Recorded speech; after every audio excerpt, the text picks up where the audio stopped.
In this video, I will talk about primary hypoparathyroidism. So, consider this is our thyroid gland. In a thyroid gland, we have four parathyroid glands, two superior and two inferior parathyroid glands. So, why this primary hypoparathyroidism occurs? It occurs because of the adenoma, that is enlargement only one parathyroid gland, or it is because of hyperplasia in which all the four parathyroid glands are affected, or when there is a cancer. So what happens is, because of this there will be increased PTH hormone. PTH hormone will increase. What this PTH hormone will do, it will act on the bones, it will go towards the bones, and it will activate osteoblast, which with the help of rank ligand will act on the rank receptor on the osteoclast, and this osteoclast will be activated. What this osteoclast will do, will cause release of calcium. Okay, second, this will act on the kidney, and this will cause increased absorption of calcium and excretion of phosphate.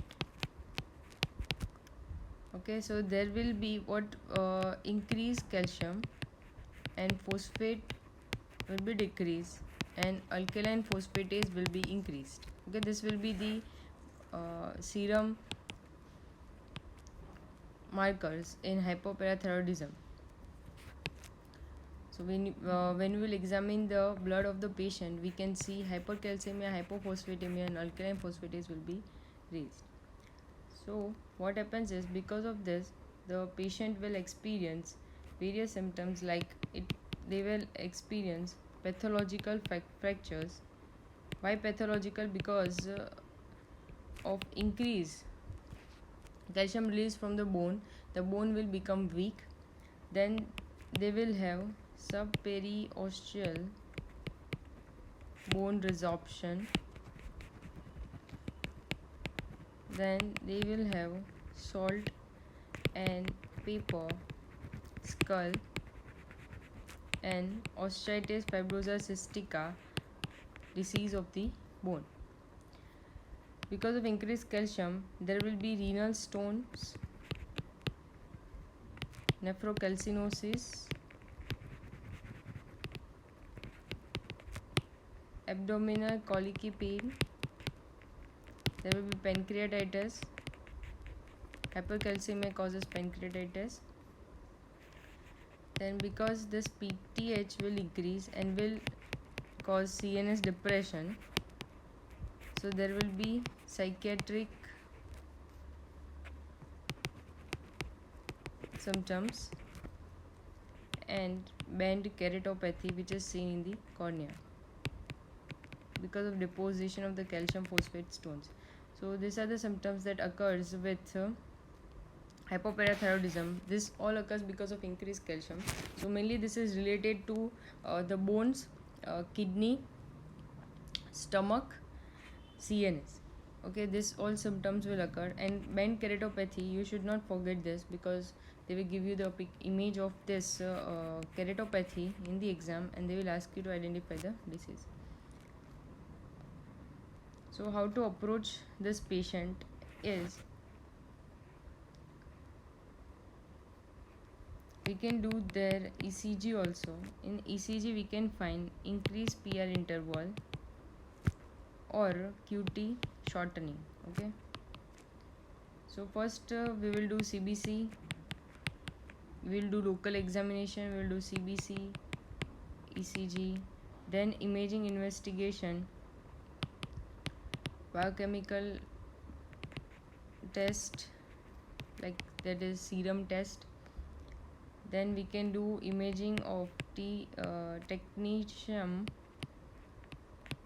system, maybe scan, which is investigation of choice in this patient, and this way we can find out the parathyroid disease. Then SPECT can also be done, but this is mainly done. Now, how to manage the patient? First of all, we give them IV fluids, furosemide. Okay, first we will try to normalize the hypercalcemia. Okay, the first target is we should normalize the calcium. For this, we give fluids, furosemide. Then we can also give IV bisphosphonates and zoledronic acid. So after once the calcium is normal, the calcium becomes normal. Now we can do definitive surgery. That is, we do removal of the parathyroid gland. Okay, so in adenoma, what we do is, what happens is, this is the thyroid gland, this are the normal, this is abnormal parathyroid. So we remove this parathyroid gland in adenoma. But what happens in hyperplasia is, we have all the glands enlarged. Okay, so what we do is, we remove 3.5 gland and we leave the half gland there, or other option is we can remove all the glands and take the one gland, okay, and transplant it to the brachioradialis muscle. This can also be done. This is mostly preferred because if we leave this parathyroid tissue, okay, in the thyroid gland, and if it again enlarges, okay, if there's a hypoplasia or cancer, then we again need to do that neck surgery. And we all know that there is a vital structures like carotid artery, jugular vein, okay, there's a vagus nerve passing there, so there are vital structures in the neck, and to do again repeat the surgery, it will be difficult.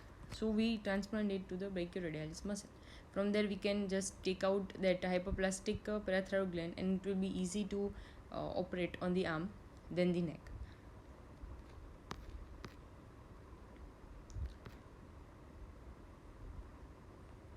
So yeah, then we have secondary hyperparathyroidism. What is this secondary hypoparathyroidism? Secondary means it occurs outside the main gland. That's because of some other reason, like if there is a vitamin D3 deficiency. What this vitamin D3 deficiency will do? Okay, there will be decreased calcium, okay, and it will cause increased PTH release, and again we will have hypothyroidism. Then lithium intake causes hypoparathyroidism. Defective intestinal absorption. What happens is, because of this defective absorption from the intestine, there will be decreased calcium. Again, this decreased calcium will cause PTH release and will cause a hyperparathyroidism and chronic renal failure.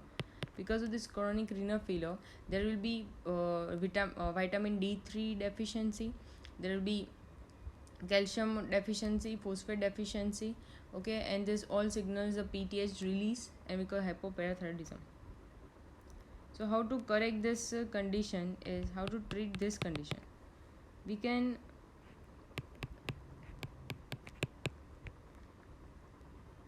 correct, we should treat this chronic renal failure, that is, we can only treat it symptomatically. In addition to this, we can give calcium, we can give vitamin D3, we can recommend low phosphate diet, because as the kidney failure goes on, there will be a phosphate retention in the body, but this occurs in the later part of the kidney failure. We can give cinacalcet because this will cause decrease PTH release. So in this way, this may help. Then at last, we can do renal transplant if there is a CRF. If the patient is lucky to get the kidney, okay, this is the best. Then we have tertiary hypoparathyroidism.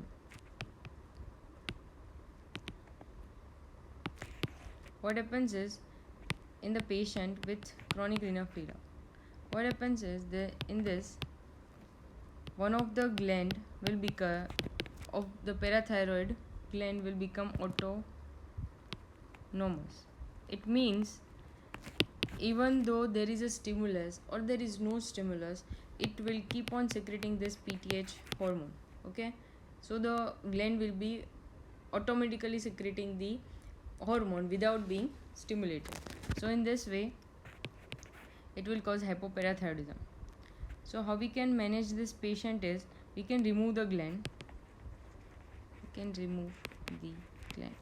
In this patient. Okay, so this is the treatment.